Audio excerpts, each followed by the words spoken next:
여러분 안녕하십니까. 경제현장 오늘 고광철입니다. 오늘의 주요 뉴스 전해드리겠습니다. 트럼프 미 대통령이 처방약과 의약품 가격을 최대 80%까지 내리는 행정명령에 서명한다고 밝혔습니다.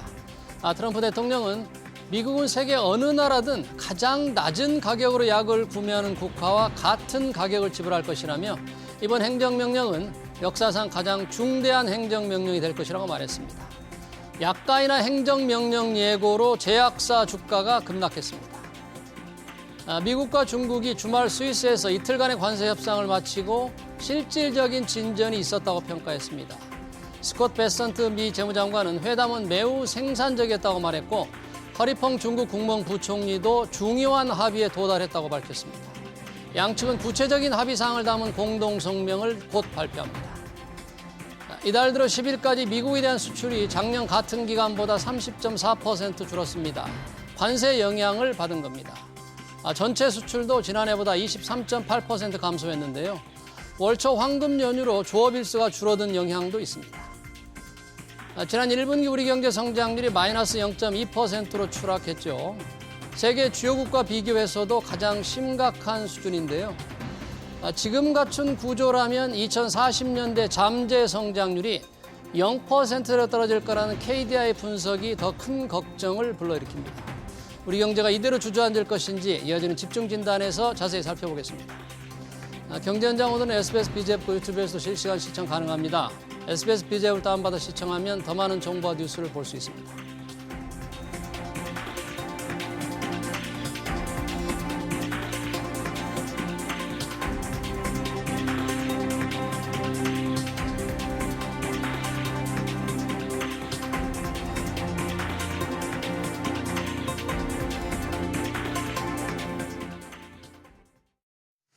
네, 경제 성장률이 0%대로 떨어진다면 대학문을 나서는 젊은이들은 아마도 일자리를 구하지 못할 겁니다.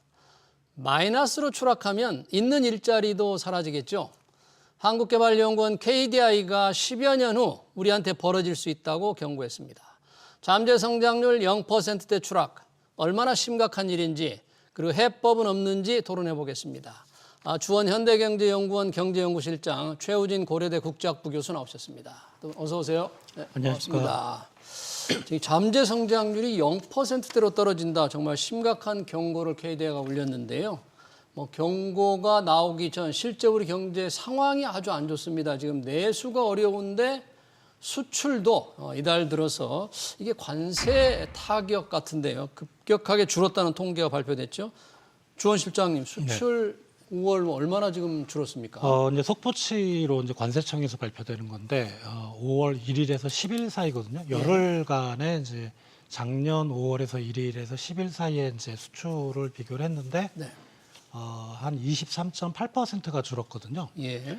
근데 이제 조업일수 5월 초를 우리가 이제 생각해 보면 어린이날 있었고 그다음에 그 석가탄신일, 그렇죠. 대체공휴일도 그렇죠. 있었고 해서 조업일수가 원래 작년 1일에서 10일까지는 6.5일이었는데 이번에 5일입니다.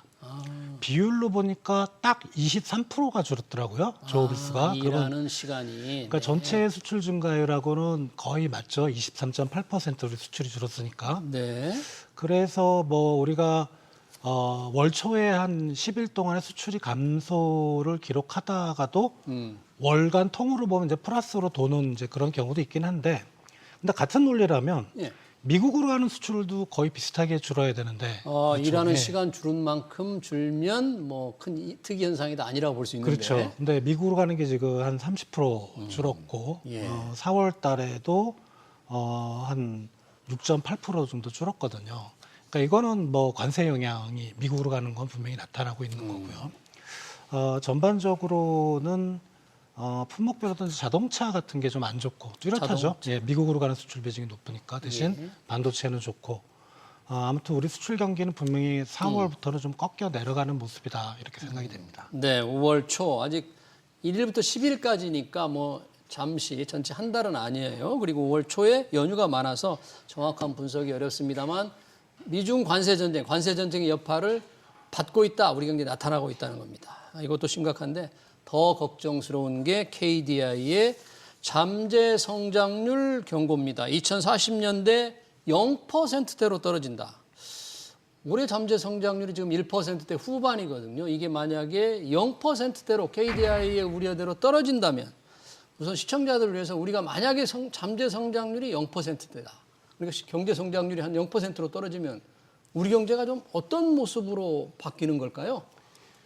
이제 그러니까 잠재 성장률이 이제 0%대로 떨어진다고 하는 것은 이제 지금 초일류 대기업으로 성장한 글로벌 시장에서 경쟁력이 있는 기업들이 어느 정도 경쟁력을 잃어가는 모습을 보이고 예. 그에 따라서 파급되는 다른 제조업들 그리고 내수의 수요가 줄어들면서 전체적으로 내수의 수요가 감소하고 이에 따라서 그 활력이 떨어지고 네. 경직적인 노동시장 구조가 그대로 유지되는 상황 하에서는 기존의 고령화된 그 노동 인구가 퇴출하지 못하고 신규 진입이 굉장히 어려워지는 다시 말해서 청년 실업이 그 마치 그 저성장 국면을 예전부터 맞이하고 있었던 그 남부 유럽 국가들과 같이 점차 높아지는 방향으로 가는 뭐 전체적으로 활력이 굉장히 저하된 그런 모습을 상정하실 수 있을 것 같습니다.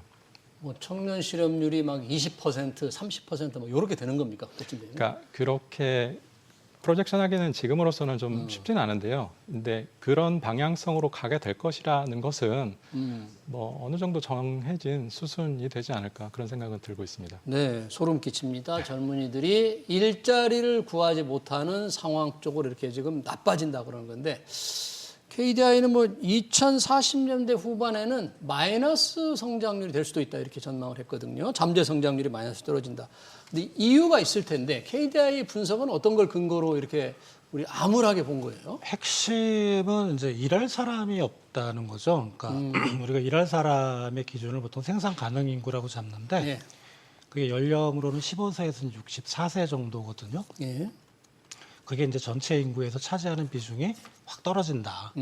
왜냐하면 우리가 그게 계산이 간단하거든요. 지금 그 출산율을 보면 알거든요. 출산율이 그렇죠? 뭐 0.7명. 그렇죠. 근데 그 사람들이 이제 2040년대에는 주력 그 15세 이상 인구로 들어가니까. 근데 그게 이제 가장 KDI의 핵심인 것 같고요. 뭐 그거 외에도 뭐 TFP라 그래서 요소 생산성.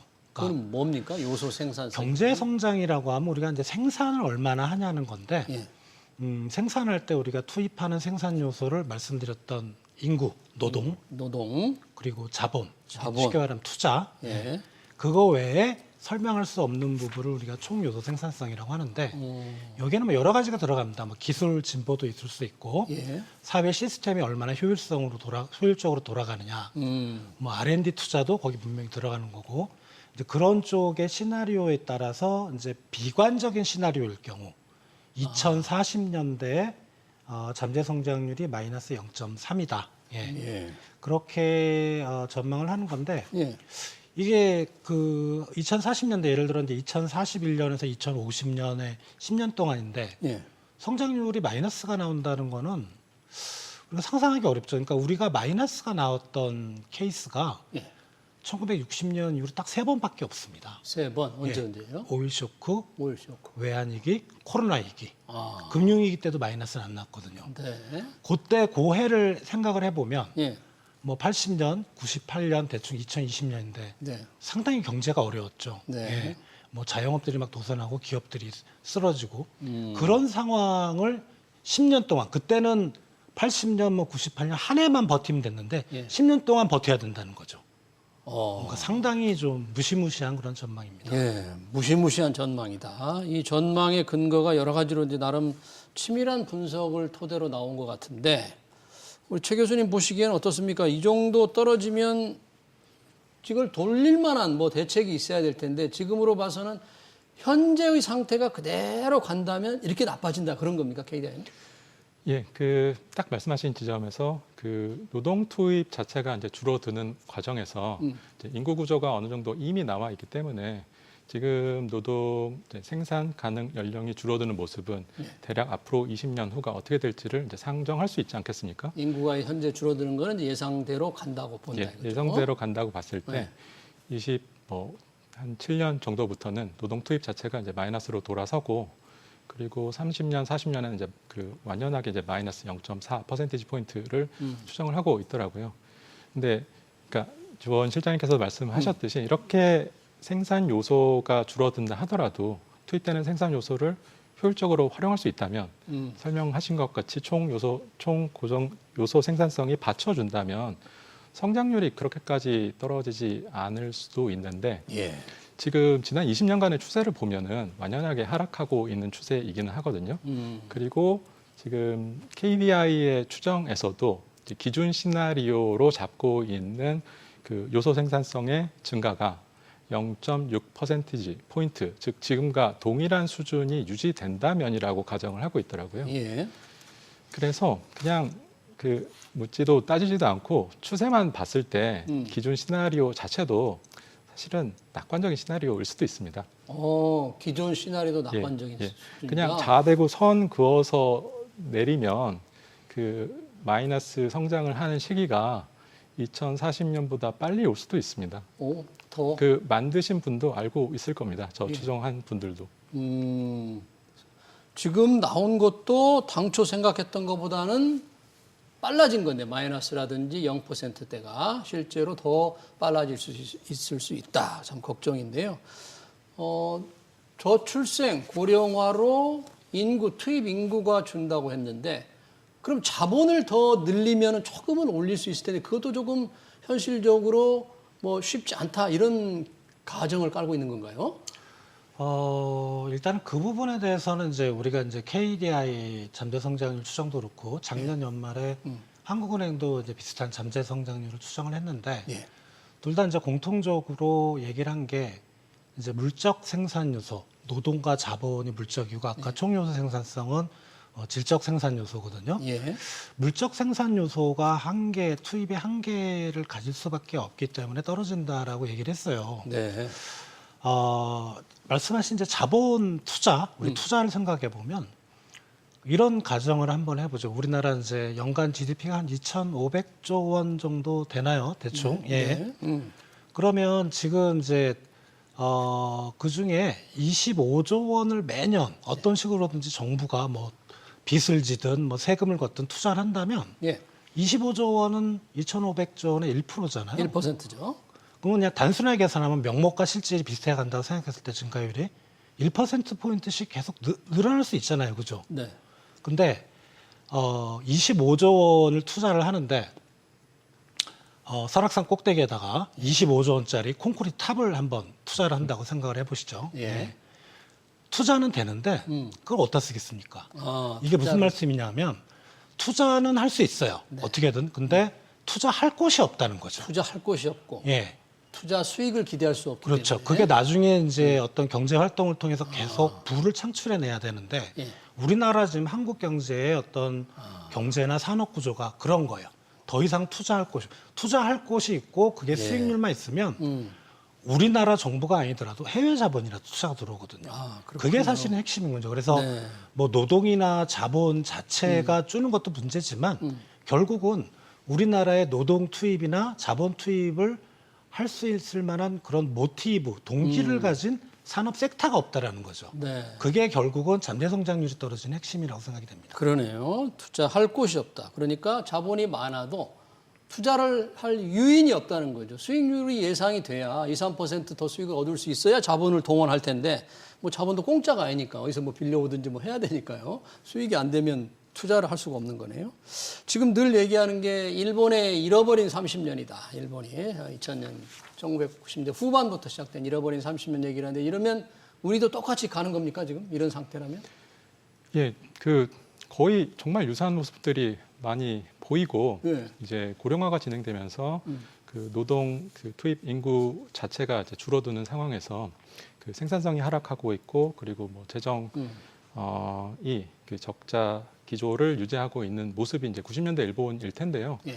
지금 우리 경제와 대입을 해봐도 크게 다른 모습은 아니고 당시 이제 90년대 일본의 이제 성장률이 90년대부터 대략 2000년 초중반까지 1%대를 유지를 했고 1%. 예, 네. 그리고 아까 얘기했던 총 그 요소 생산성이 대략 0.5% 포인트였거든요. 예. 그러면 지금 우리 모습과 뭐 크게 다르지 않습니다. 크게 네. 다르지 않고 그 여러 가지 이제 우려되는 점들이 굉장히 많은데 딱 이제 주원 실장님께서 말씀하신 그 부분 그 당시 일본에 이제 많이 얘기되지 않았던 부분들 중에 하나가 예.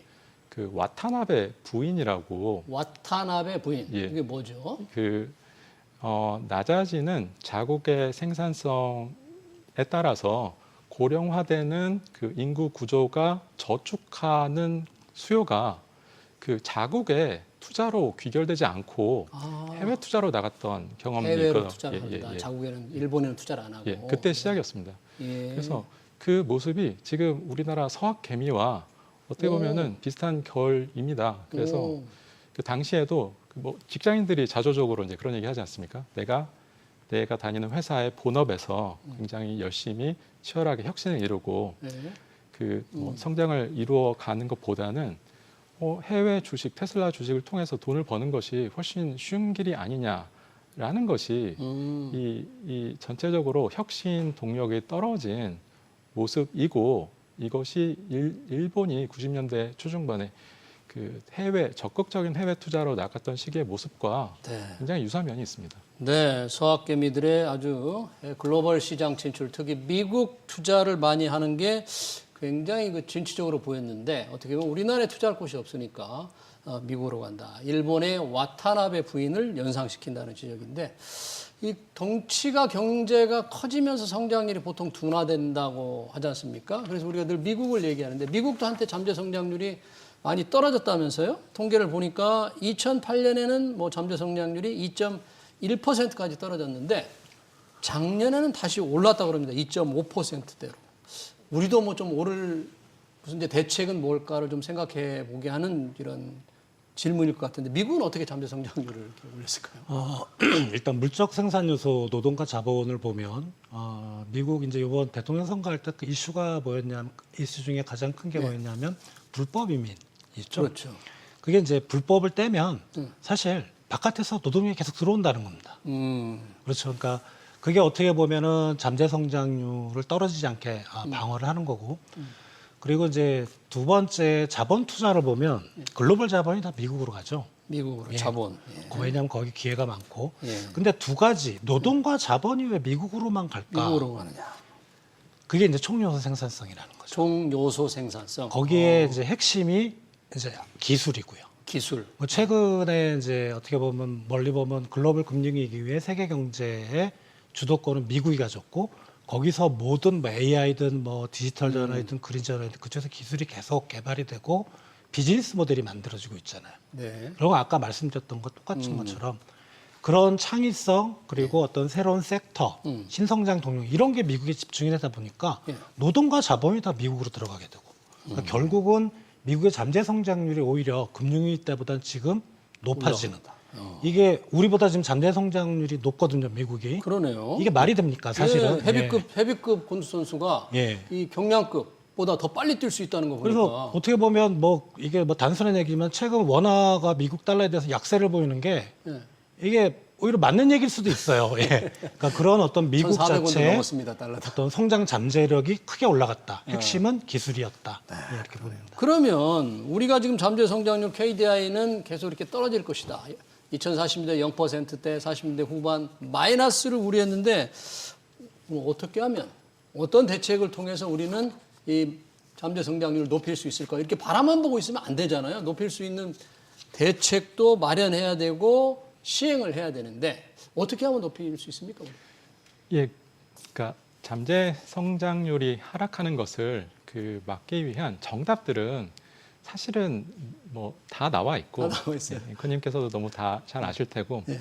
그 KDI가 얘기하는 부분, 뭐 저도 동의를 하는 부분인데 그 노동시장 개혁 그리고 노동시장 개혁. 노동시장 개혁, 예. 그 교육 그리고 연금, 기업의 혁신 활동을 할 수 있는 상황을 만들어주는 이러한 그 정답지들이 이미 다 나와 있지 않습니까? 답은 다 나와 있다. 네, 다 나와 있고 그 뭐 노동시장 뭐 너무나도 여러 번 얘기가 됐지만 그 연공 서열 위주의 경제적인 노동시장이 새로운 신규 인력의 진입을 막고 원활한 그 노동의 재배치를 막고 있기 때문에 특히 이제 고령화가 더 진행되면서 이런 부분들이 더 문제가 될 테고요. 네, 연수만 차면 임금이 자동적으로 올라가는 거를 바꿔야 된다 그런 얘기잖아요. 예, 그리고 뭐 이중구조, 뭐 너무 많이 얘기되었지만, 이중구조. 예, 정규직과 비정규직의 칸막이로 나뉘어서 노동이 유연하게 조정되지 못하는 그런 모습들, 이런 정답지들이 이렇게 너무 많이 나와 있는데요.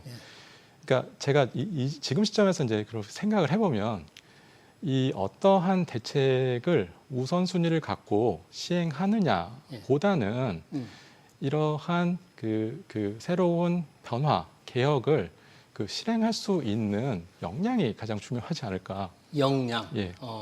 그러니까 예를 들어서 뭐 당장 주원 실장님 말씀하셨던 외국인 노동자 수급만 해도 곧 저희가 맞닥뜨릴 미래일 텐데 이러한 외국인 노동자들의 문제를 어떻게 해결할 것인가, 기존에 우리가 갖고 우리의 그 블루컬러 워커들을 어떻게 할 것인가, 이거는 이제 사실 이제 경제 정책의 문제라기보다는 그 정치, 경제, 사회를 다 아우르는 우리 사회가, 우리 공동체가 이제 구성원을 설득하고 어떻게 이것을 실행하느냐, 그러니까 리더십의 문제로 귀결이 되고 있다고 생각을 합니다.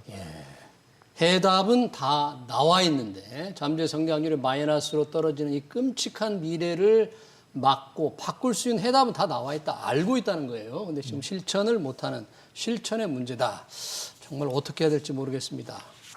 만약에 성장률이 잠재 성장률 정도로 계속 떨어진다면 우리가 이제 뭐 경기 부양 관련해서 좀 통화 정책이라는 것도 있고 재정 정책이라는 것이 있을 텐데, 그럼 통화 정책은 조금 금리도 성장률에 근접해서 좀 낮아질 거잖아요. 그럼 통화 정책을 쓸 수 있는 수단이 좀 사라지는 건가요? 어떻게 되나요, 통화 정책? 이제 KDI가 이제 이번에 잠재 성장률 보고서를 이제 좀 하고 마지막에 이제 어떤 정책적인 시사점에 그 부분을 이제 언급을 했는데, 요 전에 이제 한은 총재가 아마 한두 달 전에 그런 얘기를 했죠. 우리나라 명목금리가 제로로 가면 우리도 미국처럼 양적 완화를 할 필요가 있다. 양적 완화. 그러니까 금리를 제로 금리가 더 떨어뜨리지 못하는데 경기는 뛰어야 됐고, 그러니까 이제 국채를 시장에서 매입을 하고 돈을 푼다는 얘기죠. 그게 저한테 물어보신 거에 답인 것 같고, 근데 KDI는 뭐라고 표현했냐면 잠재 성장률을 쭉 분석을 하고 지금처럼 고금리를 유지하게 되면 경기가 나빠지고, 그러면 기대 인플레이션이 확 떨어지고 성장이 침체되니까 지금처럼 금융 안정을 위해서 높은 금리를 유지하지 말아라, 이런 제언을 했거든요. 높은 금리를 유지하지 마라, 금리를 더 낮춰라, 그런 거예요? 그러니까 그래야만 이제 기대 인플레이션이 낮아지지 않도록 통화 정책 체계를 고민해야 된다, 이렇게 생각을 하는데, 그렇게 얘기를 하는데 이게 약간 좀 안 맞는 것 같아요. 분석은 중장기 분석을 해놓고 지금 얘기를 해놨거든요. 그러니까 뭐 지금 이런 말씀을 드리긴 그런데 최근 몇 달 동안 한은하고 KDI하고 서로 좀 사이가 안 좋았죠. 서로 최근 경제 상황에 대한 대책을 놓고 조금 그렇죠. 입장이 다른. 한은은 KDI 재정 정책을 해라 그랬고, KDI는 한국은행 보고 먼저 금리를 내려라고 하는. 그래서 이제 그런 게 좀 KDI 내부의 분위기가 중장기 보고서 뒤에 시사점 쪽에 좀 들어와 있는 것 같고요. 말씀하셨다시피 성장률이 떨어지면 수익률, 금리도 떨어지게 돼 있고 물가도 떨어지게 돼 있습니다. 그러면은 금리 변동폭이 상당히 작아질 거고, 그리고 정말 경제가 뭐 마이너스 역성장 가게 되면 중앙은행이 가만 안 있겠죠. 금리를 제로 금리까지 우리도 떨어뜨릴 겁니다. 근데 그 다음서부터는 대책이 없는데 그 대책에 대해서는 이제 한은 총재님이 양적 완화라는 미국 스타일의 이제 그거를 언급을 하셨던 것 같아요. 네, 그러네요. 통화 정책에 대해서는 조금은 그간에 이제 한국은행과 KDI 간에 약간의 이견이 있었기 때문에 전망이 조금 이렇게 엇갈린 것 같다. 뭐 통화 정책만이 아니라 재정 정책, 늘 이렇게 성장률이 계속 떨어지면 당연히 경제 성장률을 높여달라는 요구가 이제 나오잖아요. 이번에도 좀 추경 벌써 국회를 통과할 정도로 뭐 불과 3, 4개월 만에 막 추경 얘기가 나오고 그랬지 않습니까? 그런 상황에서는 어떻습니까? 이 계속 추경이 연례 행사가 될 수도 있는데, 이런 잠재 성장률 추락, 재정을 통한 경기 부양의 필요성, 이 관계에서 어떻게 해석을 해야 될까요? 예, 그 말씀하신 이제 추가 경정 예산이 그 룰북에 따르면은 어쩔 수 없이 부득이한 사유로 추가적으로 예산을 편성해야 되는 시기에 그 이제 예산을 편성하고 확장적 재정 정책을 운영하는 수단이지 않습니까? 그래서 이제 코로나 시기라던가 네. 뭐 지금이라던가 뭐 좀 긴박하게 그리고 빠르게 대응해야 될 때는 재정 수단을 뭐 효율적으로 확장적으로 사용하는 것이 맞는 방향성이라고는 생각이 되는데요. 효율적으로 하는 게 맞는데. 예. 네. 그러니까 사실은 그 재정 정책은 이 효율적이 너무나도 어려운 지점이고 아, 마치 이제 학생들이 공부를 한다고 했을 때 나는 2시간 공부할 거야, 3시간 공부할 거야가의 의미보다는 얼마나 뭐 효율적으로 그 높은 학습 효율을 갖고서 공부하느냐가 문제이지 않습니까? 그런 맥락에서 봤을 때 지금 딱 말씀하신 그 이제 추경이 이제 계속 자주 지나치게 자주 있는 것은 제가 이제 학생들한테 하는 비유인데요. 그러니까 내일 중요한 시험이 있을 때 뭐 새벽까지 공부하고 밤새는 것은 좋은데 이게 매번 밤샌다고 하면 이게 나는 오늘 내일 시험이고 밤을 샐 거기 때문에 뭐 낮에 공부하지 않고 오히려 그 밤까지 기다리는 뭐 이런 류의 좀 부작용이 더 심하게 두드러지는 것은 아닌가라는 예. 생각은 항상 하고 있습니다. 그래서 예. 조금 네, 말씀하십시오. 네. 예, 조금 그리고 재정 여력도 지금 뭐 호의적인 상황은 아니거든요. 음. 관리 재정 수지가 코로나 이후에 계속 적자이고 그 세수도 너무 안 거치는 상황이기 때문에 굉장히 공격적으로 그 뭐 지금 언론 같은 데서 나오는 숫자들 같은 경우에 좀 너무 과한 필요성을 인정함에도 불구하고 그 정부가 좀 지나친 거 감이 없지 않아 있나 이런 생각은 하고 있습니다. 네, 이제 추경이 필요할 수도 있지만 우리의 재정 여건을 감안해 보면 조금 과도하게 이 재정 지출하는 것은 조금 문제가 있지 않나 이런 지적이신데요. 혹시 우리 주한 실장님은 지금 이런 소위 재정 여건 또는 이 잠재 성장률이 떨어지는 이런 상황, 세금도 안 거칠 거니까 이런 상황에서 재정을 어떻게 신축적으로 운용하려면 뭔가 또 룸이 있어야 될 텐데 그 여유가 있는데 여유를 만들 수가 없잖아요. 여유를 만들려면 어떻게 해야죠? 아니 지금 여유는 있거든요. 왜냐하면 이제 재정이 나쁘면 국가 채무 비율이 올라가잖아요. 네. 한국이 50%거든요. 네. GDP에. GDP에 일본이 240%고요. 미국이 120%. 물론 이제 우리보다 국민소득이 높기 때문에 확실히 좀 더 채무 비율은 높고 그리고 뭐 유럽이나 일본이나 미국 같은 경우는 이제 자국 통화가 어떻게 보면 하드 커런시이기 때문에 국채를 쉽게 발행할 수 있는데 기축 통화에 준한다. 우리나라는 그러긴 좀 어렵죠. 근데 물론 그런 건 있지만 아직 여유는 있어요. 그렇죠. 여유는 있는데 그렇게 한번 논리를 잡아보면 지금 정말 올해처럼 어려울 때는 재정을 풀고 풀면 경제가 좀 올라가잖아요. 그러면 이제 시차를 두고 세수가 거치잖아요. 거치면은 그 올해 풀었던 거를 좀 몇 년을 두고 상환을 하면 되는 거. 예. 그러니까 재정 건전성만 생각하면 우리 이제 개인의 입장에서는 가계 부채를 안 지고 아빠가 벌어온 소득으로만 뭔가 하려 그러면 애들 대학 못 보내죠. 대부분의 가게가. 그런 겁니다. 네. 그러니까 미래의 가치와 현재의 가치를 적절하게 균형을 맞추되 올해같이 정말 어려울 때는 아빠가 갑자기 실직을 했어요. 그럼 빚을 져야죠. 빚을 져야죠. 저는 그렇다고 생각합니다. 네, 그렇군요. 마지막 질문을 드리겠습니다. 그러면 이 잠재 성장률 제로 0% 마이너스를 막을 방법이 있다고 아까 우리 최우준 교수님 누구나 우리가 다 안다. 그런데 실천을 못 한다 그러는데 이제 6.3 대선이 며칠 안 남았거든요. 민주당, 국민의힘 각자 후보를 내걸고 열심히 뛰고 있는데 양쪽에서 내거는 공약들 보니까 조금 기대를 할 수 있을까요? 우리 잠재 성장률을 올리는데 어떻게 보셨어요?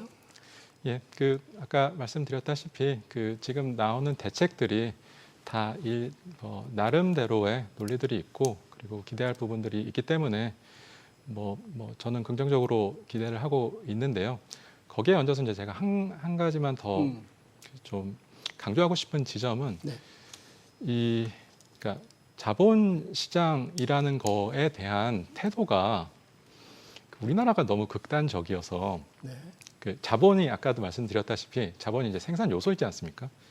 그러니까 생산 요소는 죄가 없는데 마치 자본주의면 그 내가 뭐 탐욕적으로 뭐 굴어도 되고 내 이익만을 쫓아도 되고 라던가 혹은 아예 불로소득은 인정하지 말아야 된다 라던가 이러한 그 선진화된 자본시장에 대한 담론이 그것에 대한 논의가 좀 상대적으로 부족하지 않나 이런 생각을 항상 하고 있거든요. 네. 그래서 건강하고 그 선진화된 중산층이 뭐 마주하는 자본시장 그리고 이러한 자본시장에서 일어나는 마치 테슬라라든가 미국의 기업 혁신을 일으킬 수 있는 자본시장에 대한 담론이 이 정치권에서도 조금 더 나오면 좋겠다 이런 생각을 네, 항상 자본에 하고 있습니다. 대한 좀 극단적인 생각보다는 건강한 자본 시장이 좀 필요하겠다. 혹시 조원 실장님 짧게 좀 이 부분에 대해서 양쪽 당에 대해서 어떻게 보세요? 아직 이제 뭐 다 공약이 나온 건 아닌데 공통으로 돌아가는 게 AI 같은 신산업 육성을 들었더라고요. 그러니까 이거는 아까 잠재 성장을 말씀드릴 때 노동 자본 투입도 중요하지만 새로운 섹터가 성장을 해야 된다는 거거든요. 그래서 양당 모두 그런 점에서 분명히 인식하고 있다. 이거는 이제 긍정적으로 좀 평가가 됩니다. 네, 잘 알겠습니다. KDI가 분석한 잠재 성장률 0%대 관련 토론 여기서 마치겠습니다. 지금까지 주원 현대경제연구원 경제연구실장 최우진 고려대 국제학부 교수였습니다. 고맙습니다.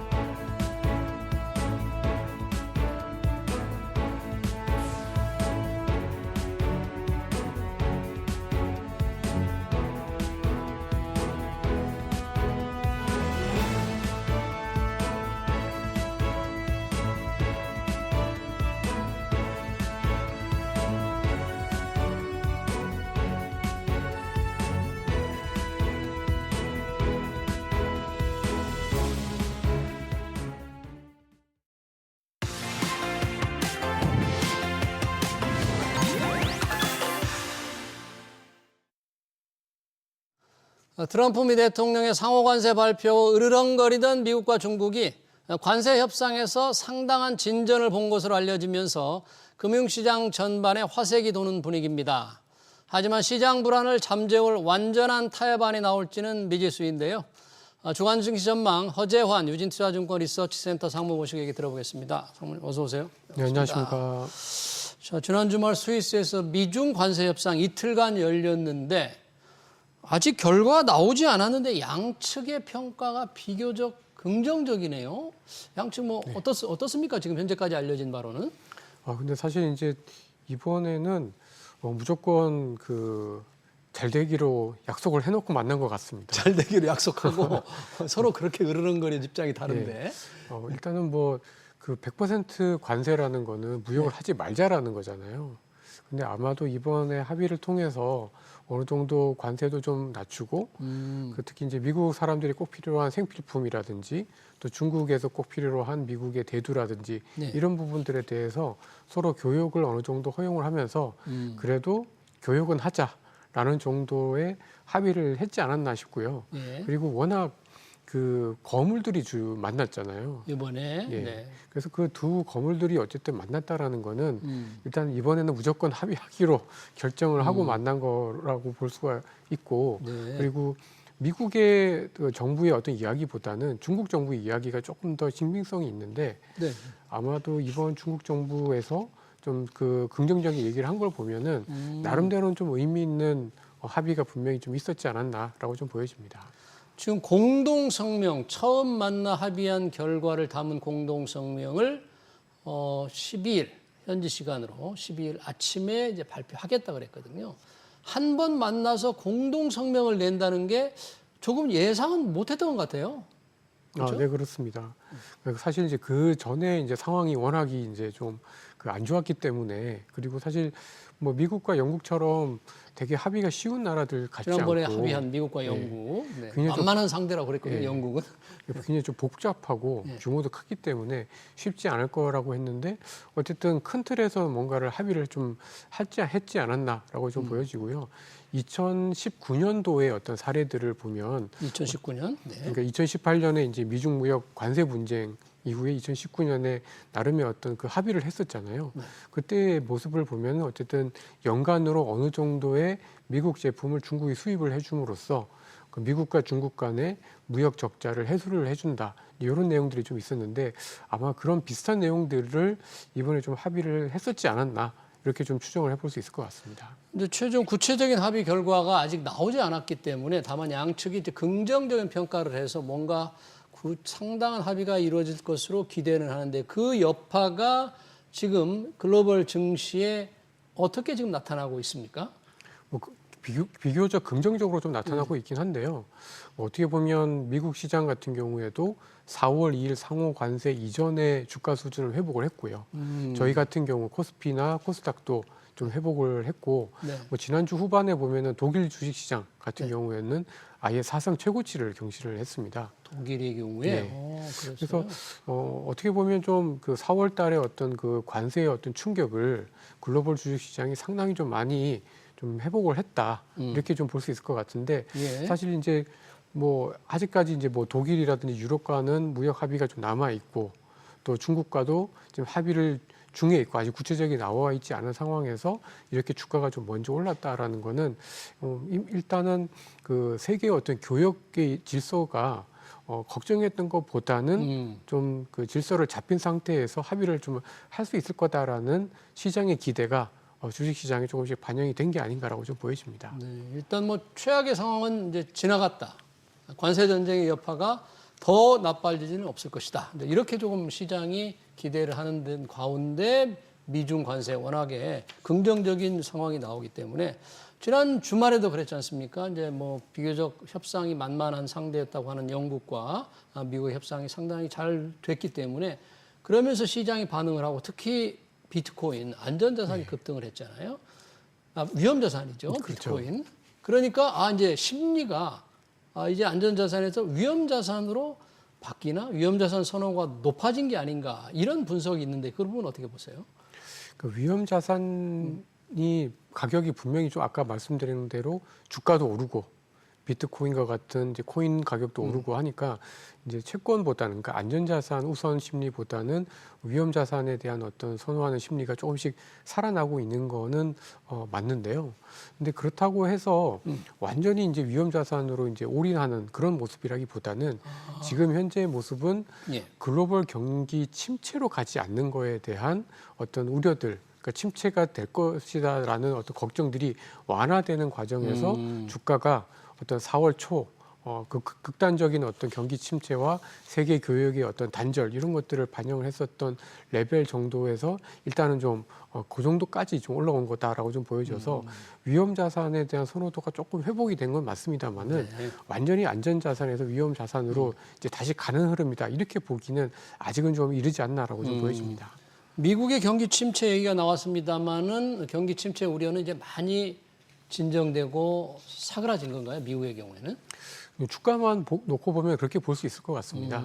어떻게 보면은 그 2월 19일 날 이제 미국 주식시장이 고점을 찍고 4월 8일까지 거의 고점 대비해서 한 19% 가까이 주가가 좀 빠졌는데요. 예. 지금 그 빠진 거에 한 60% 가까이를 회복을 했습니다. 그러니까 어떻게 보면 이제 미국 시장에서 경기 침체, 그다음에 교육 단절, 아주 극단적인 악재에 대한 시나리오는 좀 많이 완화가 되었다. 이렇게 좀 봐야 되지 않을까 싶습니다. 네. 작년에 우리 시장이 굉장히 안 좋은 반면에 올 들어서는 뉴욕 증시, 미국 증시보다는 우리가 올해는 좀 나았다. 지금 이렇게 나오고 있잖아요. 네네. 서학개미들이 그럼에도 불구하고 우리 시장보다는 또 미국 시장으로 많이 여전히 달려가고 있는 이 부분은 어떻게 봅니까? 네. 뭐 관성의 법칙이다. 이렇게 저는 좀 보고 법칙이다. 있습니다. 왜냐하면 또 미국 시장이 워낙 그동안 좋았기 때문에 네. 또 좀 많이 빠지니까 저가 매수다 또는 저가 매수의 어떤 시점이다라고 해서 뭐 저희 국내 그 개인 투자자들도 많이 샀고 사실 이제 미국의 개인 투자자들도 미국 주식을 많이 샀습니다. 미국의 개인 투자자들도. 그리고 미국의 기업들도 자사주를 되게 많이 샀거든요. 그래서 그래요? 4월 달에 어떤 주식 시장이 급격히 무너질 때 또는 흔들릴 때 뭐 미국의 기업들 그다음에 미국의 개인 그리고 저희 국내 투자자들이 주식을 좀 샀는데 아마도 제 생각에는 경기 침체가 일단은 올 거다라는 어떤 그런 걱정들이 완화가 된 게 아까 말씀드린 대로 좀 완화가 된 게 가장 컸던 것 같고 두 번째는 이렇게 관세에 대한 어떤 압력이 좀 완화가 되고 이게 지금 어떻게 보면은 그 관세가 올릴 거다라는 것들 때문에 미국 경기가 생각보다 좀 어떤 손수요라고 해가지고 재고를 많이 쌓아둔 게 있었잖아요. 미리 사가지고. 네. 네. 그래서 기업들의 실적이 생각보다 지금 1분기의 실적이 안 나쁩니다. 그러니까 실적들이 생각보다 또 괜찮게 나오고 예. 좋게 나오고 하니까 아마도 이제 투자자들이 생각보다 미국의 경기 그 기업들의 실적도 좋고 또 미국 기업들이 또 자기도 자사주를 많이 사고 거기에 이제 좀 편승한 측면들이 좀 있는데 예. 그래도 올해는 저는 이제 미국 시장보다는 저희 국내 시장 또는 미국 이외의 시장이 상대적으로 조금 더 강한 흐름이 좀 더 이어지지 않을까라고 좀 보고 있습니다. 미국만 예외고 미국이 가장 좋았던 게 작년인데 올해는 지금 미국 시장이 이달 들어서 회복되고는 있지만 그래도 역시 미국 이외의 장을 좀 추천한다면 그렇습니까? 네, 그렇습니다. 우리 시장도 그런 네, 시장이에요. 그렇습니다. 근데 그런 거에 비하면 외국인들은 우리 시장에서 좀처럼 주식을 사지 않는 것 같아요. 네, 그렇습니다. 뭐 채권은 굉장히 많이 산다고 하네요. 한 달 새 국채 선물 23조 원 이상 사들인 걸 보니까 한국을 떠나는 것 같지는 않은데 채권 시장은 매수, 주식 시장은 매도. 이거 어떻게 봐야 됩니까? 이거? 그러니까 아무래도 이제 저희가 너무나 이제 글로벌 경기 자체에 민감한 산업들을 많이 갖고 있다 보니까 외국인 투자가들이 이제 아무래도 한국 주식시장에서, 한국 금융시장에서도 상대적으로 안전한 채권을 좀 더 많이 사고 또 저희 국내 주식시장에서는 뭐 통신이라든지 유틸리티라든지 또는 최근 들어서 뭐 삼양식품과 같은 뭐 필수 소비재라든지 이런 좀 안정적인 산업에 대해서는 주식을 사고는 있습니다. 반면에 이제 삼성전자나 하이닉스와 같은 반도체, 예. 그다음에 이제 그 LG 에너지 솔루션과 같은 이런 그 배터리주 이런 것들을 좀 팔고 있어서 예. 외국인 투자가들이 그 이제 미국 시장이 좀 흔들리니까 여전히 이제 미국이 아닌 다른 시장에서 주식을 사지만 상대적으로는 좀 안정적인 업종을 좀 더 선호를 하고 있다 이렇게 좀 봐야 될 것 같습니다. 안정적인 우리 주식 시장에서는 전체로 보면 외국인들의 매도세가 계속되고 있는데 그래도 뭐 또 경기 방어적이라고 하죠. 보통 그런 쪽이라든지 식품 이런 걸 좀 사고 있다는데 그래서 그런 겁니까? 우리 바이든 정부 때 예고했던 AI 반도체 수출 통제를 트럼프 정부가 폐기한다, 폐기할 계획이다 이렇게 발표를 하니까 엔비디아 주가는 굉장히 올라갔는데 우리 반도체 주가는 좀 큰 흐름을 타지 못했잖아요. 네, 그렇습니다. 요즘 뭐 반도체 업황 가격도 좀 오른다는 뉴스가 좀 나오던데 왜 우리는 이렇게 좀 힘을 못 쓰는 거죠? 일단 그 AI 반도체 수출 통제가 그 폐기가 된다라는 이야기는 긍정적이긴 한데요. 네. 대신에 이제 트럼프 행정부가 이제 그 앞으로 이제 그 AI 반도체와 관련해서 할 정책은 대신에 이 중국을 나가서 이렇게 우회로 들어가는 어떤 그 미국에 대한 반도체에 대해서 계속해서 규제를 할 거기 때문에 아마도 이제 그런 부분들이 결국은 저희가 이제 중국에 대한 어떤 매출 비중이나 이런 부분들이 워낙 크다 보니까 상대적으로는 직접 중국에다 투자를 많이 하는 엔비디아보다 저희가 또 간접적으로 그 수출을 많이 하는 저희 한국의 반도체주에 대해서 상대적으로 조금 더 보수적인 또는 이제 조심스럽게 봐야 되는 이유가 아닌가라고 좀 보여지고요. 그리고 저희 반도체주 같은 경우에는 확실히 이제 그 뭐 핸드폰이라든지 PC라든지 일반 전기전자 제품의 어떤 수요가 중요한데 지금 미국의 경기가 보면은 조금씩 둔화가 되고 있고 그러니까 침체에 대한 우려는 벗어났습니다만 둔화가 되고 있기 때문에 범용 반도체에 대한 어떤 그 회복에 대한 어떤 시그널이 아직은 없다 보니까 전반적으로 저희 국내 반도체주가 아주 좀 속 시원하게는 못 오르고 있다 이렇게 저는 좀 보고 있습니다. 지금 삼성전자 같은 경우에도 D램 가격을 좀 인상하겠다 이렇게 뭐 고객사에 통보했다고 하는데 가격이 좀 올라가더라도 수익 호전에 기여하는 정도가 좀 그렇게 크지 않을 거다 이렇게 지금 예상이 되는 건가요? 다른 부분에 있어서 수요가 그러니까 가격은 올라가지만 또 그만큼 가격은 올라가지고 단가는 올라가는데 물량이 줄어들 수 있는 우려들이 아직은 좀 남아 있다 이렇게 좀 보여집니다. 네, 전체적으로 경기가 이제 둔화되는 추세는 맞으니까 침체는 아니더라도 거기서 수요가 좀 크지 않다 그런 얘기네요. 네, 그렇습니다. 우리 지금 한국은행 금통위가 이달 29일 예정돼 있죠. 미 연준의 FOMC는 세 차례 연속 금리 유지 결정을 내렸는데 과연 우리는 어떤 결정을 내릴까? 이달 말입니다. 어떻게 예상을 하십니까? 네, 저희는 지난달에 이제 한국은행이 동결을 했기 때문에 이번에는 거의 뭐 인하가 굉장히 좀 유력하다 이렇게 좀 보여지고요. 뭐 이번에도 뭐 저희 한국 GDP 역성장을 했을 뿐만 아니라 지금 수출도 지금 5월 달 들어서 나오는 수출 결과들을 보면은 네. 점진적으로 좀 나빠지고 있는 상황이라서 이 금리 인하를 피해갈 방법은 별로 많지 않다라고 보고 있습니다. 네, 그래서 이달은 금리를 내릴 것이다 이렇게 보고 있네요. 자, 이 경제 상황이 우리는 계속 나빠지는 거고 미국도 침체는 아니지만 둔화되는 상황이다. 그리고 미국 외국인들이 지금 우리 주식시장은 그렇게 적극적으로 사질 않는데 뭐 어떻습니까? 이번 주 앞으로 조금 주목을 끌만한 업종이라든지 우리가 좀 지켜봐야 할, 눈여겨봐야 할 업종 같은 건 어떤 게 있을까요? 예, 사실 뭐 이번 주 같은 경우에는 저희가 보기에는 좀 중요한 이슈 중에 하나가 러우 전쟁의 종전 여부인 것 같습니다. 우크라이나 전쟁의 네. 종전 여부. 네. 네. 여기에 이제 저희 입장에서는 어떻게 영향을 줄 수 있냐면 저희가 그동안 주식시장에서 좋았던 이 방산주들 같은 경우에 단기적으로 방산주들. 단기적으로 이제 전쟁이 끝난다고 하니까 네. 그러니까 구조적으로는 계속해서 좋을 것 같긴 한데요. 이제 단기적으로는 전쟁이 끝난다라고 하면은 아무래도 방산주에 대한 관심이 더 뜨거워지기는 어렵기 때문에 지금 이번 주에 푸틴 러시아 대통령과 젤렌스키 우크라이나 대통령이 만날 튀르키예에서 만나잖아요. 예. 그래서 거기서 뭔가 종전의 실마리가 좀 나올 수 있다. 그렇기 때문에 방산주가 조금 흔들릴 수 있다. 흔들릴 수 있다.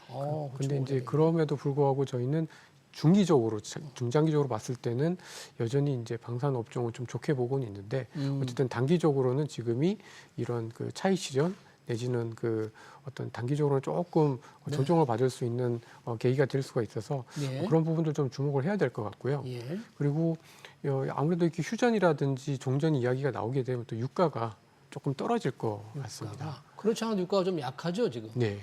유가가 떨어지게 되면은 그래도 뭐 유가를 많이 수입하는 저희 한국 같은 나라들, 그다음에 뭐 유럽 같은 나라들은 또 상대적으로 좀 수혜가 있을 수가 있고 주로 이제 이런 부분들이 또 환율에도 긍정적인 영향을 좀 미칠 수가 있기 때문에 원달러 환율이 떨어질 때 수혜가 되는 뭐 항공이라든지 뭐 여행이라든지 이런 소비재, 그다음에 유틸리티 이런 업종들에 대해서 계속해서 좀 관심을 가질 필요가 있는 것 같습니다. 미국에 관련 주요한 경제 지표들도 이번 주에 예정돼 있는 게 있죠. 어떤 것들이 지금 나올 예정입니까, 미국의 경우에는? 이번 주 제일 중요한 지표는 역시 이제 물가 지표. 4월 소비자 물가. 예. 그러니까 이제 아무래도 4월에 이제 관세가 올라갔기 때문에 어떻게 반영될 건가? 어떻게 반영될 건가? 그러니까 사실 4월 달에도 유가는 떨어졌기 때문에 저희가 걱정하는 것만큼 물가가 많이 오를 것 같지는 않습니다만은 실제로 이제 관세가 소비자들한테 직접적으로 어느 정도 이제 그 영향을 주기 시작하는 시점이 이제 이번 주부터 나타나기 때문에 아마도 미국의 소비자 물가 지수에 대한 관심이 굉장히 좀 높을 걸로 보여집니다. 네, 잘 들었습니다. 주간 증시 전망 지금까지 허재환 유진투자증권 리서치센터 상무였습니다. 오늘 고맙습니다.